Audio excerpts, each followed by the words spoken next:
અમરેલી જિલ્લાના ધારી તાલુકાના પત્રકાર સંઘ દ્વારા શરૂ કરાયેલા મિશન બ્રોડગેજ અંતર્ગત ધારી પત્રકાર સંઘના તમામ પત્રકારો વિસાવદરના પૂર્વ ધારાસભ્ય હર્ષદભાઈ રીબડિયા, વિસાવદર ચેમ્બર ઓફ કોમર્સના પ્રમુખ દિલીપભાઈ કાનાબાર અને વિસાવદરના ધારાશાસ્ત્રી નયનભાઈ જોશી સહિતના લોકોએ અગાઉથી અપોઇન્ટમેન્ટ મેળવી જૂનાગઢ આવેલા મુંબઈ રેલવેના જનરલ મેનેજરને બપોરના 1 કલાકે રેલવે સ્ટેશને મળી રેલવેના વિવિધ પ્રશ્નો અંગે રજૂઆત કરી હતી। Dilip Kanabar, chamber president. અમે આજે જૂનાગઢ રેલવે સ્ટેશન ઉપર જીએમ સાહેબની મુલાકાત કરી અને અમે એને એવી રજૂઆત કરી કે અમને ફાટકનો વાંધો નથી, અમને પ્લાસવાથી સાપર સુધી જોઈન્ટ આપી દો। અને મહત્ત્વનો મુદ્દો એ છે કે દર્દીને કે કોઈ આ પ્રવાસનનો વિકાસ થાય અને દર્દીને જૂનાગઢ જે છે ને એ મેડિકલનું હબ ગમાય અમારા માટે, એટલે એને આવવા માટે અમરેલી, ધારી, ચલાળા, સાસણ, કાસિયા, વિસાવદર, તાલાળા સુધી તમામ લોકોને લાગુ પડે એટલે અમને વહેલી તકે આ સુવિધા આપો એવી અમે નમ્ર અરજ કરી અને એને લેખિતમાં જાણ કરી છે। હસ્તે ભારત માતા કી જય। જે અમે જીએમ સાહેબને જે રજૂઆતો કરેલ છે એમાં અમને એમના તરફથી પોઝિટિવ રિઝલ્ટ મળે એવી આશા છે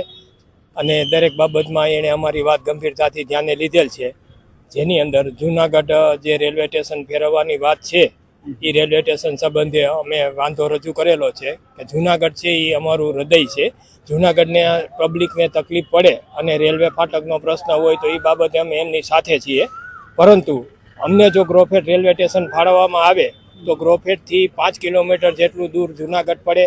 વિસાવદર પંથકના કોઈ પણ દર્દી કે મોટી ઉંમરના વૃદ્ધો એમને જૂનાગઢ દવાખાને આવવું હોય તો એમના માટે પણ આ મોટો પ્રશ્ન ઊભો થાય, એટલા માટે વિસાવદરની જે ટ્રેન છે એને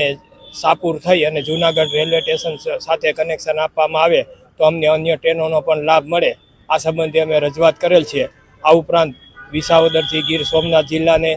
વિસાવદરથી અમરેલી જિલ્લાને અને વિસાવદરથી જૂનાગઢ જિલ્લાને જોડતી તમામ મીટર ગેજ ટ્રેનો છે એને બોટ ગેજમાં રૂપાંતરિત કરવા માટે અમે જીએમ સાહેબને રજૂઆત કરેલ છે અને એમના તરફથી પોઝિટિવ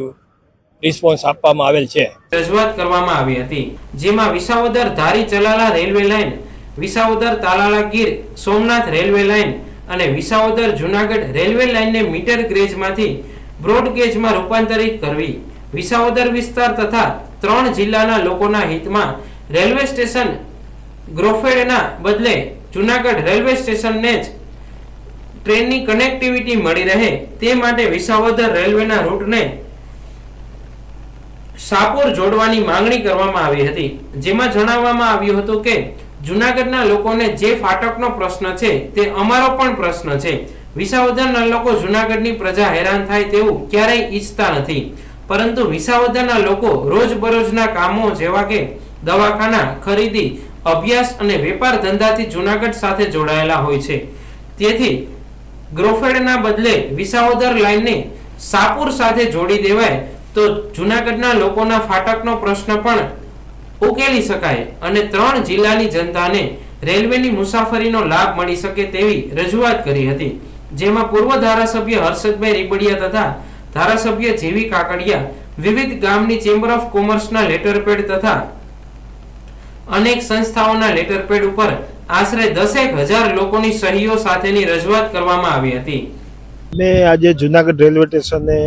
જીએમ સાહેબ આવતા હતા એનો આગોતરો ટાઈમ લઈ અને આજે એ ટીમ પત્રકાર ધારી સંઘ તેમજ અમારા ચેમ્બર ઓફ કોમર્સ દિલીપભાઈ પ્રમુખ અને અમારા નયનભાઈ જોશી એડવોકેટ અમે ટીમ સાથે અહીંયા જીએમ સાહેબને મળ્યા। જીએમ સાહેબને અમારી રજૂઆત એ હતી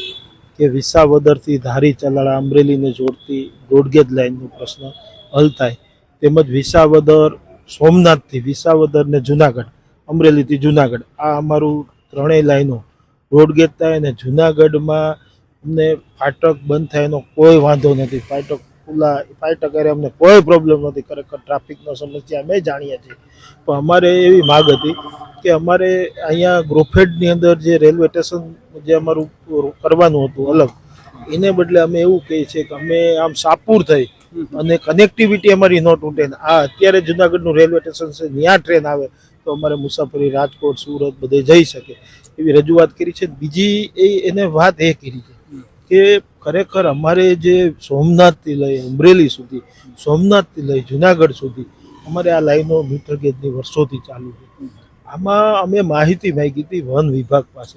કે ભાઈ આ લાઈન ઉપર કેટલા વન્ય પ્રાણીઓ મર્યા છે. તો એણે માહિતી એવી આપી કે આ આઝાદી પછી એક પણ વન્ય પ્રાણી આ બંને લાઈન ઉપર અમરેલી લાઈન કે જુનાગઢ વિસાવદર કે સોમનાથ લાઈન ઉપર વન્ય પ્રાણીનું મૃત્યુ નથી થયું. એનો મતલબ એમ કે અહીંયા કોઈ પ્રોબ્લેમ નથી. આ મેં સાહેબને રજૂઆત કરી કે ખરગોશ છે એ પણ વન્ય પ્રાણીમાં આવે એ પણ નથી મર્યું એવું ફોરેસ્ટ વિભાગ કહે છે. તો અમારી માંગ છે કે કોઈ વન પર્યાવરણને આડું આવી અને આ અમારી જે બ્રોડગેજની લાઈન અટકે એ વ્યાજબી નથી એવી રજૂઆત કરી છે.